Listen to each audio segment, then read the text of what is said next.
Everyone, welcome to my new blog. তো good morning সবাইকে। আর সকাল সকাল উঠে পড়েছি, কেননা মেয়ে পড়তে যাবে। আমি উঠে মেয়েকে ডেকে দিচ্ছি, মেয়েকে উঠছেই না। সকাল সকাল প্রত্যেক দিনই উঠতে চায় না, ছেলে মানুষ। আর আমাদের রাত করে শোয়, ও আমাদের সঙ্গেই শোয় 11:30-12টার দিকে, সেই জন্য সকালবেলা উঠতে চায় না। তো উঠলো, উঠে একটুখানি আদর করতে হলো। আদর করার পরেই ওকে ব্রাশ দিয়ে দিলাম। ও একা একা তো ব্রাশ করবে না, ব্রাশ করিয়ে দিতে হবে। তো আমি এখানে ওকে ব্রাশ করিয়ে দিলাম। ব্রাশ করার পরে হাত মুখ ধুয়ে আমি বললাম যে তুমি একা একা খাও, ও যা যেরকম করে খাবে সে আর আজকে খাওয়া শেষ হবে না। ওই জন্য আমি তাড়াতাড়ি করে ওকে খাইয়ে দিলাম। ও একটু বদমাইশি করছে আর খাচ্ছে ওর বাবার সঙ্গে। তো ওর বাবাই খুব একটা ক্যামেরাতে আসতে চায় না, ওই জন্য ওর বাবাইকে খুব একটা দেখাই না।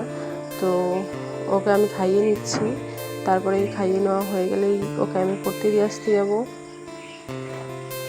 আমি বেসিক্যালি যাই না পড়তে দিয়ে আসতে, ওর ঠাম্মিই দিয়ে আসে। তো আজকে ওর ঠাম্মিকেই বলবো। এদিকে ব্যাগ ট্যাগগুলো দিয়ে দিলাম গুছিয়ে ওকে। ও বেরিয়ে যাচ্ছে, বলছে যে তুমি চলো। ও আমি বললাম যে না, ঠাম্মির সঙ্গে যাও। তো ওর ঠাম্মি আরও চলে যাচ্ছে। আজকে ব্লগটা কিন্তু টাটা।